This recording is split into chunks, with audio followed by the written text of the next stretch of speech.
नमस्कार, आप देख रहे हैं एस10 टुडे। मैं हूं राकेश। स्वागत है आपका देश प्रदेश में। दौसा के एसपी रहे मनीष अग्रवाल को एसीबी ने बुधवार को कोर्ट में पेश कर दिया। कोर्ट ने आईपीएस अफसर को 2 दिन की रिमांड पर भेज दिया है। एसीबी ने मनीष अग्रवाल को हाईवे बनाने वाली कंपनी से घूस लेने के आरोप में मंगलवार को गिरफ्तार किया था। रिमांड के दौरान अब एसीबी आरोपी अफसर से घूसखोरी के राज उगलवाएगी। आरोपी को अब 5 फरवरी को फिर एसीबी कोर्ट में पेश किया जाएगा। करीब 20 दिन से आईपीएस मनीष रडार पर थे, क्योंकि 13 जनवरी को मनीष के दलाल नीरज मीणा और 2 एसडीएम पिंकी मीणा व पुष्कर मित्तल को जयपुर आगरा हाईवे बनाने वाली 2 कंपनी से घूस लेने के आरोप में गिरफ्तार किया गया था। आईपीएस मनीष अग्रवाल हाईवे निर्माण करने वाली एक कंपनी से 2 बार में 31 लाख रुपए की रिश्वत ले चुके थे और दूसरी कंपनी से 38 लाख रुपए की घूस मांग रहे थे। एसीबी डीजी बीएल सोनी ने बताया कि कंपनी से 4 लाख रुपए मासिक के हिसाब से 7 महीने की बंदी के रूप में 28 लाख रुपए और एक एफआईआर रफा दफा करने के लिए 10 लाख रुपए मांगने का दबाव बनाया जा रहा था।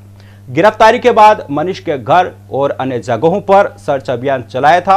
इससे पहले मंगलवार दोपहर को इस मामले में पूछताछ करने के लिए एसीबी ने आईपीएस मनीष को ऑफिस बुलाया था।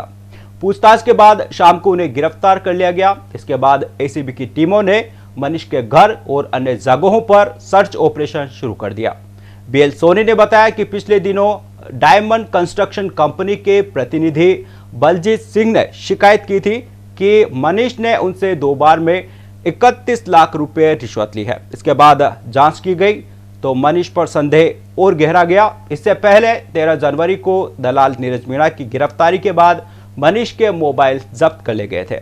इन्हें जांच के लिए एफएसएल भेजा गया है, जिसकी रिपोर्ट आना अभी बाकी है। मोबाइल से भी मनीष अग्रवाल के खिलाफ अहम सबूत मिल सकते हैं। जोधपुर के जय नारायण व्यास विश्वविद्यालय में बुधवार को सिंडिकेट की बैठक से पहले छात्रों के हंगामेदार विरोध प्रदर्शन के कारण माहौल गर्मा गया। छात्रों ने कुलपति की कार को घेर लिया और जबरदस्त नारेबाजी की। पुलिस ने विरोध कर रहे छात्रों पर 2 बार बल प्रयोग कर डंडे फटकारे। तीसरी बार में छात्रों को घेर कर जमकर लाठियां बरसाई। इस दौरान मची अफरा तफरी में लाठी की चोट और नीचे गिरने से कुछ छात्र चोटिल हो गए। पुलिस ने छात्र नेता रविंद्र सिंह भाटी को हिरासत में लिया। फिलहाल सिंडिकेट की बैठक जारी है। विश्वविद्यालय के सिंडिकेट की सुबह 11 बजे केंद्रीय कार्यालय में बैठक होनी थी।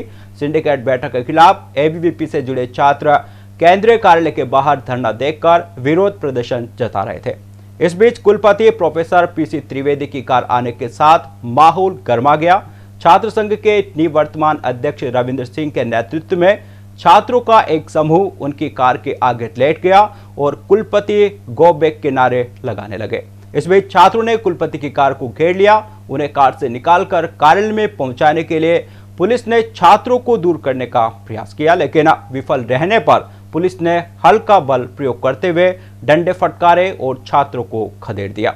डंडे फटकारते ही छात्र वहां से बिखर गए, लेकिन रविंद्र सिंह के वापस आकर पुलिस से उलझने पर जोश में भरे छात्र वापस वहां आ डटे। बाद में कुलपति से वार्ता विफल रहने पर छात्रों ने एक बार फिर हंगामा शुरू कर दिया। पुलिस ने हल्का बल प्रयोग कर सभी छात्रों को केंद्रीय कार्यालय के परिसर से बाहर खदेड़ दिया। इसके बाद छात्रों ने गेट को बंद कर दिया और उसके सामने धरने पर बैठकर नारेबाजी करते रहे। हरियाणा के जिंद जिले में किसानों की महापंचायत में तीनों कृषि कानूनों को वापस लेने की मांग की गई है। राकेश टिकैत जब मंच पर बोलने वाले थे, उससे चंद मिनट पहले ही मंच टूट गया। मंच पर तय सीमा से अधिक लोग चढ़ गए थे, जिसके बाद मंच ही टूट पड़ा। फिर सब कुछ ठीक कर जब वह दोबारा मंच पर आए तो कहा कि मंच भाग्यवानों के टूटते हैं। राकेश टिकैत ने मंच ठीक होने के बाद जब दोबारा बोलना शुरू किया तो कहा कि जब जब राजा डरता है तब तक किलेबंदी करता है। दिल्ली में किले लगाई जा रही है, हम वो अपने खेतों में भी लगाते हैं। उन्होंने तल्ख लहजे में कहा कि अभी तो हमने बिल वापसी की बात की है, अगर गद्दी वापसी की बात की तब सरकार क्या करेगी। उन्होंने यह भी कहा ये युवाओं की क्रांति का साल है। हरियाणा के जिंद में जारी महापंचायत में तीनों कृषि कानूनों के खिलाफ प्रस्ताव पारित हुआ है। इसमें कानून वापसी, एमएसपी, किसानों पर दर्ज केस वापसी की मांग की गई है। महापंचायत में किसानों ने स्वामीनाथन कमेटी की रिपोर्ट लागू करने की मांग की है। इसके अलावा लापता किसानों का पता लगाने और किसानों पर दर्ज केस वापस लेने की मांग भी की है। किसान आंदोलन को लेकर आज एक बार फिर राज्यसभा में जमकर हंगामा हो गया। इसके बाद सदन की कार्रवाई कुछ देर के लिए स्थगित कर दी गई। कार्रवाई दोबारा शुरू होने के बाद सभापति वेंकैया नायडू ने मार्शल बुलाकर हंगामा कर रहे 3 सांसदों को सदन से बाहर भेज दिया। राज्यसभा की कार्रवाई शुरू होते ही सभापति वेंकैया नायडू ने आम आदमी पार्टी आप के 3 सांसदों संजय सिंह, एनडी गुप्ता और सुशील गुप्ता को निलंबित कर दिया।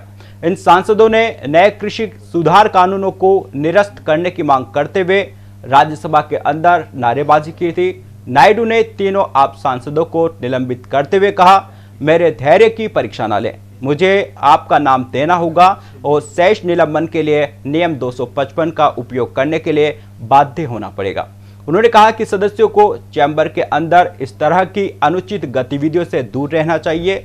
सदन की कार्रवाई की अनाधिकृत रिकॉर्डिंग और सोशल मीडिया पर इसका प्रसार से विशेषाधिकार हनन और सदन की अवमानना हो सकती है। एम वेंकैया नायडू ने कहा कि राज्यसभा के भीतर सेलुलर फोन के उपयोग पर प्रतिबंध है। ये देखा गया है कि कुछ सदस्य अपने मोबाइल फोन का उपयोग सदन की कार्रवाई को रिकॉर्ड करने के लिए करते हैं। ऐसा आचरण संसदीय शिष्टाचार के खिलाफ है। कृषि कानूनों के खिलाफ किसान आंदोलन का 70वां दिन है। इस बीच दिल्ली पुलिस लगातार एक्शन में है। 26 जनवरी को ट्रैक्टर रैली के दौरान हुई हिंसा के मामले में पुलिस ने बुधवार को बड़ा ऐलान किया। उसने कहा कि दीप सिद्धू और दूसरे आरोपियों जुगराज सिंह, गुरजंट सिंह के बारे में जानकारी देने वालों को 1-1 लाख रुपए का इनाम दिया जाएगा। इसके साथ ही जसबीर सिंह, बूटा सिंह, सुखदेव सिंह और इकबाल सिंह पर 50-50 हजार रुपए का इनाम घोषित किया है। यह सभी लाल किले में हुई हिंसा के आरोपी हैं और फरार है। इससे पहले पुलिस ने मंगलवार को 12 फोटो भी जारी किए। इनमें लाल किले में तोड़फोड़ करने वाले नजर आ रहे हैं। एक तरफ पुलिस आरोपी की तलाश में जुटी है। सिंधु बॉर्डर पर तीनों केंद्रीय कृषि कानूनों के विरोध में चल रहा धरना प्रदर्शन बुधवार को 70वें दिन में प्रवेश कर गया है। वहीं आगामी 6 फरवरी को देश भर में होने वाले चक्का जाम को लेकर राकेश टिकैत ने बयान दिया है कि दिल्ली एनसीआर के पास ऐसा कुछ नहीं होगा। उन्होंने कहा कि किसान अपनी अपनी जगहों पर सड़क बंद करेंगे और प्रशासन को ज्ञापन भी देंगे।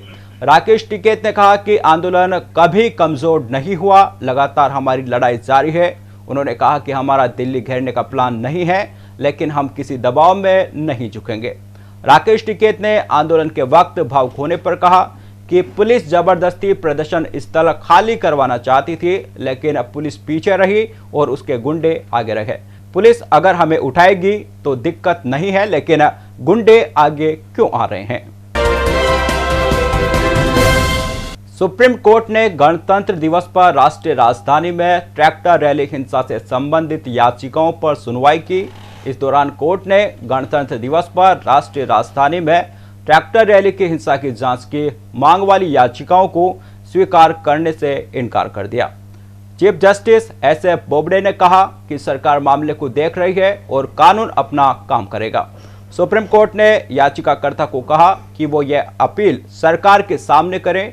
सुनवाई के दौरान चीफ जस्टिस ने कहा कि हमें उम्मीद है कि सरकार इस मामले में एक्शन ले रही है।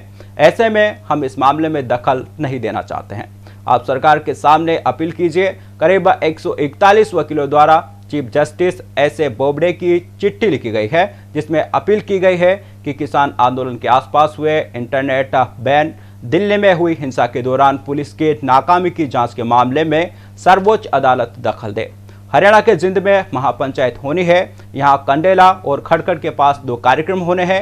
राकेश टिकैत इनमें हिस्सा लेंगे। यहां राज्य के अलग अलग हिस्सों से किसान नेता आ रहे हैं।